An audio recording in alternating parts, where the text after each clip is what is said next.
Mayors across the country are counting on voters to act on their frustration with Washington and state capitals by electing them instead. Most years when a mayor runs for higher office, the pitch is simple: they've managed smaller governments, so they're ready for a promotion. This year, they're looking to tap into something deeper and more basic, a demand for governments to do something, anything. All the cliches about there not being a Republican or Democratic way of picking up the garbage or being answerable to constituents take on extra resonance in the era of President Donald Trump's Twitter tantrums and shutdowns, where Congress takes 2 weeks to debate how to keep the government open for a few more weeks. That's the message mayors overall are pushing at the winter meeting of the Conference of Mayors that convened this week in Washington. We may see some people send out tweets, but we're fixing the streets, was Los Angeles Mayor Eric Garcetti's spoken word formulation. But the number who are adopting that message this year in campaigns for higher office this year has taken many by surprise. Most of the political attention about mayors has been on the squinting 2020 White House dreams of Garcetti, New Orleans Mayor Mitch Landrieu, and South Bend, Indiana's Pete Buttigieg, along with possibly New York City Mayor Bill de Blasio and Julian Castro, the former San Antonio mayor and Housing and Urban Development Secretary. But 12 other mayors of mid-sized cities are already running for governor and Congress this year, with more looking at getting in. Greg Stanton, the former mayor of Phoenix, is running for the House, as is Huntington, West Virginia Mayor Steve Williams. Former Nashville Mayor Carl Dean is running for governor of Tennessee, and former Los Angeles Mayor Antonio Villaraigosa is running for governor of California. In Connecticut, 2 of the Republicans and 1 of the Democrats running for governor are sitting mayors, and there are 3 other mayors being talked about or exploring runs. In City Hall and in local government, you have to get things done without drama. I think there's a special fatigue right now with all the drama in Washington, said Jim Gray, the mayor of Lexington and a top Democratic recruit for a Republican-held congressional seat in Kentucky. It's not just Washington.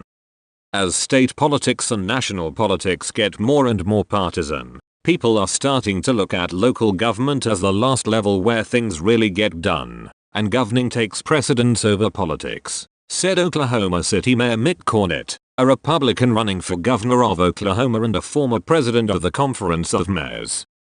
Cornett said he hasn't had to sell that case to voters. It's them telling me that, Cornett said. They're fed up. In Florida, 2 of the Democratic candidates facing off for governor are contrasting their records managing cities. America's looking at their state legislatures. They are looking at Congress and they're seeing in action, said Philip Levine, the mayor of Miami Beach, Florida. This is such a unique time in history that it's a time for mayors. The political ramp-up is happening against a backdrop of increasingly tense relations with Trump, who is, as it happens, the only president ever to have lived in a city for his entire life. As their winter meeting kicked off Wednesday, Conference of Mayors leaders were shocked to see the Department of Justice threatening subpoenas against 23 sanctuary cities for proof of whether their policies of not checking documents or reporting people found to be in the country illegally were in accordance with federal law. Most mayors who were scheduled to go to a meeting at the White House later that day cancelled on the president in protest.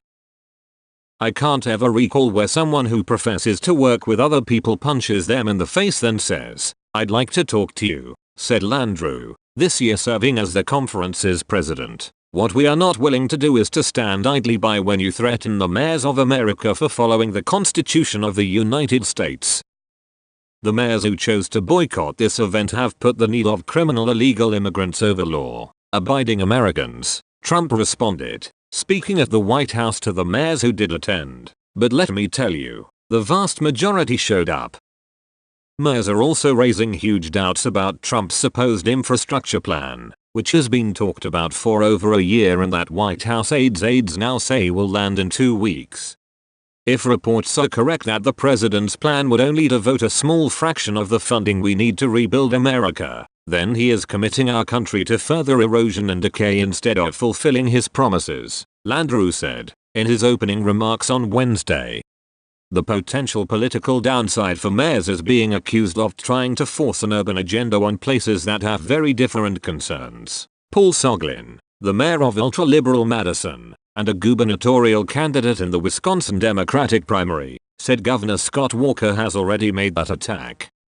How do I explain the success we've had in Madison, and do it in a fashion that doesn't antagonize people elsewhere in the state? Walker is suggesting I want the rest of the state to look like Madison, Soglin said. In his race, Cornett is running precisely on making the rest of the state look like his city. People see Oklahoma City and they see all of that got done within this dysfunctional state government, or in a spite of it, Cornett said. If you're for me, you're hoping we can replicate that across the state. Gray, a Democrat, said that he thinks Trump has strengthened the political case for mayors by showing the relevance of management experience in government. I've learned what Tip O'Neill meant when he said all politics is local, Gray said. We need more people in Congress who have this experience, who have this boots on the ground experience.